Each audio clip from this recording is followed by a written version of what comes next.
Hi అండి, welcome to Missamma world. పిచాచాల వంటవాడు. ఒక గ్రామంలో ఒక విధవరాలికి ఒక కొడుకుండేవాడు. వాడి పేరు రాముడు. వాడు తెలివిగలవాడే కానీ అస్తమానము తిరుగుతూ ఉండేవాడు. వాడికి ఏ పని రాదు. కొంతకాలానికి తల్లి చనిపోగా రాముణ్ణి మేనమామ తన ఊరికి తీసుకుపోయి అక్కడ 4-5 మంది భూస్వాముల వద్ద వాడిని పనికి పెట్టాడు. కానీ వాడు ఏ ఒక్క చోట కుదురుగా ఉండలేదు. మేనమామకు ప్రాణం విసిగిపోయి రాముని ఇంటి నుంచి సాగనంపాడు. రాముడు మేనమామ ఇంటి నుంచి బయలుదేరి 4 రోజులు ప్రయాణం చేసి ఒక కీకారణ్యం చేరుకున్నాడు. అరణ్యం మధ్య వాడికి ఒక కోట కనిపించింది. కోట ముందు ఒక బావి ఉన్నది. ఒక ముసల్దా బావి దగ్గర నుంచి కష్టపడి నీళ్లు తోడి కింద పారబోస్తున్నది. ముసల్దాని ప్రవర్తనకు రాముడికి అర్థం కాలేదు. వాడామెను సమీపించి, అవ్వా, ఇంత శ్రమపడి నీళ్లు తోడేదానివి ఆ నీళ్లని ఎందుకు పారబోస్తున్నావు? నీకు ఆయాసంగా ఉన్నట్లుంది. ఆ చెద ఇలా ఇవ్వు, నేను తోడతాను అన్నాడు. ఇంకో 50 చేదలు తోడి పారబోస్తే గాని పిచాచలు రావు నాయనా అంటూ ముసల్ది చెదను రాముడికిచ్చి తన గుడిసెలోకి పోయింది. రాముడికి అంత అయోమయంగా ఉన్నది. అయినా వాడు బావిలో ఉంచి నీళ్లు చేది పారబోయసాగాడు. అలా వాడు 50 చేదలు తోడిపోసేసరికి 2 జలపిచాచాలు బావిలో నుంచి పైకి వచ్చి తిన్నగా కోటలోకి పోయాయి. మరికొంతసేపటికి అవి కోట నుంచి తిరిగి బావిలోకి వెళ్ళాయి. రాముడు గుడిసెలో విశ్రాంతి తీసుకుంటున్న అవ్వ వద్దకు వెళ్ళి, అవ్వ, నువ్వు నీళ్లు తోడి పారబోయటమేమిటి? ఆ పిచాచాలు కోటలోకి వెళ్ళి ఏం చేస్తాయి? ఆ కోటలో ఎవరున్నారు అని అడిగాడు. అవ్వ నిట్టూర్చి, నాయనా, ఒకప్పుడు ఆ కోట నాదే. నేను మంత్రగత్తెను. ఎక్కడి నుంచో ఓ ఒంటి కొమ్ము రాక్షసుడు వచ్చి నా కోట కాజేశాడు. నా మంత్రదండాన్ని కాజేసి తన చెవిలో దాచుకున్నాడు. నా దండంతో బాటే నా శక్తులన్నీ పోయాయి. ఆ దండాన్ని తిరిగి సంపాదించేందుకు ప్రయత్నించిన నా కొడుకులిద్దరినీ ఆ రాక్షసుడు చివరకు తినేశాడు. ఆ బావిలో 2 పిచాచాలున్నాయి.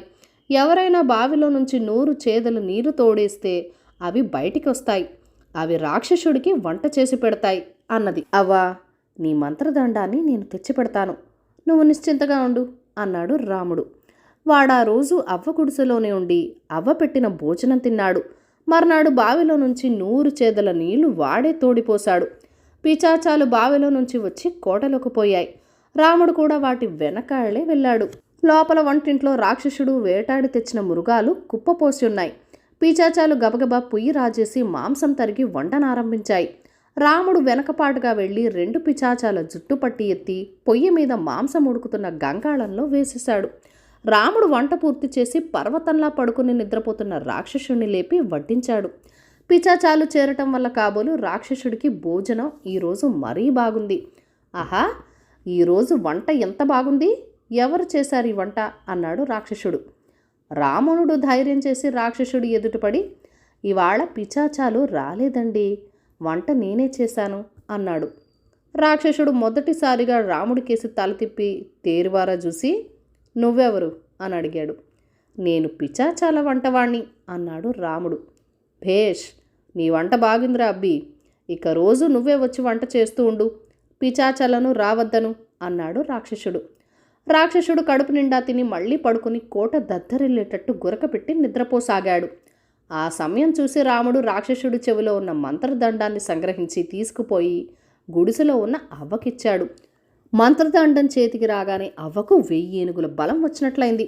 ఆమె గబగబా కోటలోకి వెళ్ళి నిద్రపోతున్న రాక్షసుడి మీద మంత్రదండం తిప్పుతూ ఏదో మంత్రం చదివి వాడి తల మీద దానితో 3 సార్లు కొట్టింది.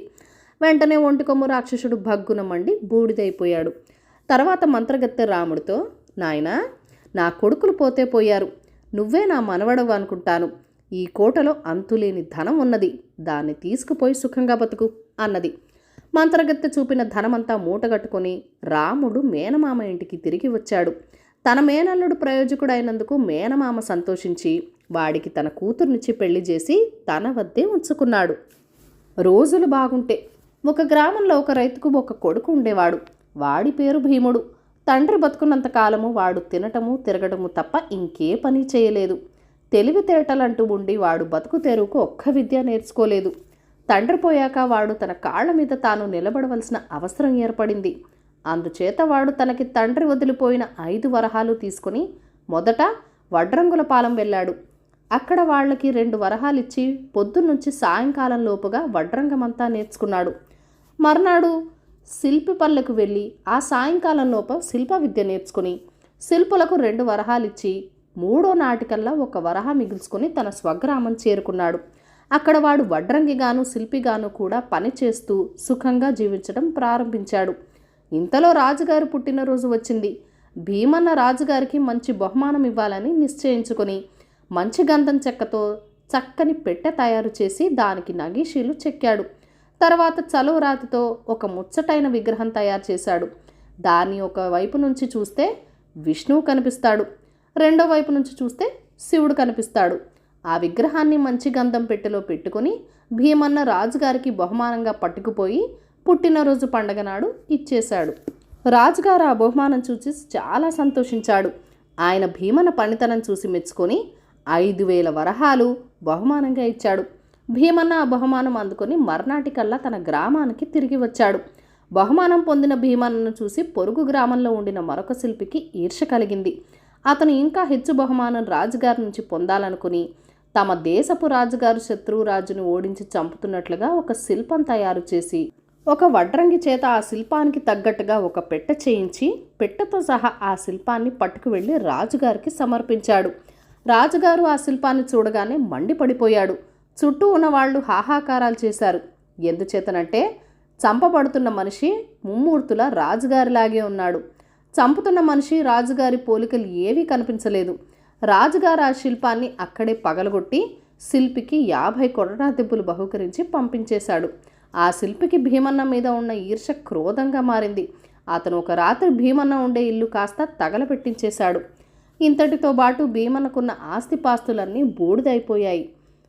తన పని మొదటికి వచ్చేసరికి భీమన్న తిరిగి వడ్రంగం చేసుకుని బతక నిశ్చయించి కలప కొట్టుకు రావటానికి గొడ్డలి తీసుకుని అడవికి వెళ్ళాడు.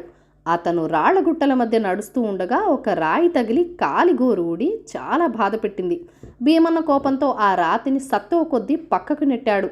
ఆ రాతి కింద విచిత్రంగా ఒక పలకరాయి కనిపించింది. కొండరాళ్ల కింద ఎవరో పెడితే తప్ప పలకరాయి ఎందుకుంటుందని భీమన్న ఆ పలకరాయి మీద ఉన్న మరికొన్ని రాళ్లను కూడా తొలగించి పలకరాతిని ఎత్తేసరికి దాని కింద ఒక గుంట, ఆ గుంటలో బోల్డని నగలు డబ్బు ఉన్నాయి. అదంతా దొంగలు దాచుకునే సొత్తై ఉండాలనుకుని భీమన్న దాన్ని పదిలంగా తీసి మూట కట్టుకొని ఇంటికి తిరిగి వచ్చేశాడు. భీమన్న రెండోసారి భాగవంతుడైపోయేసరికి గ్రామాధికారికి కన్ను కుట్టింది. ఆయన భీమన్నను పిలిచి, నువ్వు హఠాత్తుగా గొప్ప ధనికుడువైనట్టు విన్నాను, నీకు ఆ డబ్బంతా ఎక్కడిది అని అడిగాడు. అడవి మధ్య గుట్టల్లో దొరికింది అని భీమన్న ఉన్నమాటే చెప్పాడు. వెంటనే గ్రామాధికారి, ఎంత పొరపాటు చేశావు? నిధి నిక్షేపాలు రాజుగారి సొత్తు, అందులో చిల్లి గవ్వ ముట్టుకున్నా నిన్ను తీవ్రంగా దండించే హక్కు నాకున్నది. జరిగిందేదో జరిగింది, అదంతా తెచ్చి నాకిచ్చే, నేను దాన్ని రాజుగారి ఖజానాకు తరలిచ్చేస్తాను అన్నాడు. భీమన్న తనకు దొరికింది యావత్తు గ్రామాధికారి ఇంటికి చేర్చాడు. గ్రామాధికారి అందులో కొంత తానుంచుకొని మిగిలినది రాజుగారికి పంపించేశాడు. భీమన్నకు మట్టుకు సాటి మనుషులపైన తన గ్రామం పైన రోత పుట్టుకొచ్చింది. తన దగ్గర విద్య ఉన్నది, ఏ దేశం పోయినా తాను హాయిగా బతకగలడు. అందుచేత అతను తన పరికరాలను తీసుకొని మరొక రాజ్యానికి బయలుదేరాడు. అరణ్యం మధ్య అతనికి అనేక గ్రామాలు తగిలాయి. ఒక గ్రామంలో తింటూ మరొక గ్రామంలో పడుకుంటూ భీమన్న చాలా రోజులు ప్రయాణం చేసి ఓ రోజు చీకటి పడే వేళకు ఒక గ్రామం చేరాడు. అక్కడ ఒక్క ఇంటి నుంచి సన్నగా రోదన ధ్వని వినిపిస్తున్నది. భీమన్న ఆ ఇంట్లోకి తొంగి చూసేసరికి ఒక 16 ఏళ్ల పిల్ల ఏడుస్తూ కనిపించింది. ఏ అమ్మాయి, ఎందుకు ఏడుస్తున్నావు? ఈ ఇంట్లో నువ్వు ఒక్కతివే ఉంటున్నావా? నీకెవరూ లేరా అని అడిగాడు భీమన్న. నన్ను చిన్నతనంలోనే దొంగలెత్తుకుపోయి ఈ అరణ్యంలో వదిలేశారు. నన్ను ఇంటివాడు పెంచి పెద్దదాన్ని చేశాడు. ఈ ఉదయం ఆయన కూడా చచ్చిపోయాడు. నాకిప్పుడెవరూ లేరు. ఏడవడం తప్ప నాకిప్పుడు ఇంకేమీ మిగల్లేదు అన్నదా పిల్ల. ఆమె తన అసలు తల్లిదండ్రులు ఎవరో చెప్పలేకపోయింది. దిక్కులేని దానివైతే నా వెంట వచ్చేయి, మనం వివాహం చేసుకుని ఎక్కడైనా కాపురం పెట్టుకుందాం అన్నాడు భీమన్న. భీమన్న ఆ మాట అన్నాక ఆమెకి ప్రాణం లేచొచ్చినట్లయింది. ఆమె లేచి వంట చేసింది. ఆమెను పరీక్షగా చూస్తున్న భీమన్నకు ఆమె ఎడమ కాలి మీద గాయమచ్చ కనబడింది. వెంటనే తన చిన్నతనంలో విన్న కథ ఒకటి జ్ఞాపకం వచ్చింది. తమ దేశపు రాజుకు ఒక కుమార్తె ఉండేది. 4 ఏళ్ల పిల్ల అయి ఉండగా ఆ పిల్ల కనిపించకుండా పోయింది. ఆమె కోసం ఎంతో వెతికించారు కానీ ప్రయోజనం లేకపోయింది. ఆ పిల్లకు ఎడమ కాలు మీద కత్తిగాటు మచ్చ ఉండేదని చెప్పుకున్నారు. ఆ పిల్ల వయసును బట్టి చూసినా రాజుగారి కూతురే అయి ఉండవచ్చని భీమన్నకు తోచింది. ఆమె నిజంగా రాజకుమార్తె అయితే ఆమెను తాను పెళ్లాడటం అక్రమం అవుతుంది. ఆమెను రాజుగారికి అప్పగించటమే తన ప్రథమ కర్తవ్యం. అందుచేత భీమన్న ఆ పిల్లను తన వెంట తీసుకుని రాజధానికి బయలుదేరాడు. చిన్నతనం నుంచి దాచుకున్న తన బట్టలు వస్తువులు ఆ అమ్మాయి తన వెంట తెచ్చుకున్నది.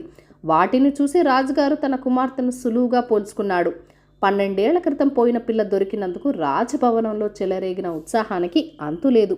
తన కుమార్తెను తనకు చేర్చినందుకు భీమన్నకు ఏం బహుమానమిద్దామా అని రాజు విత్కరించుకుంటూ ఉంటే రాజకుమార్తె తనను అతనికిచ్చి పెళ్లి చేయమన్నది.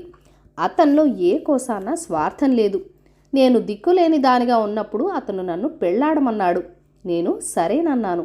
తర్వాత నా కాలి మీద మచ్చ చూసి అనుమానం కలిగి అతను నన్ను ఇక్కడికి తెచ్చాడు.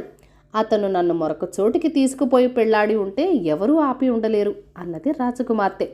తన కుమార్తెకు భీమన్న పట్ల చాలా గౌరవం ఉన్నదని గ్రహించి రాజుగారు ఆమెని భీమన్నకి ఇచ్చి పెళ్లి చేశాడు.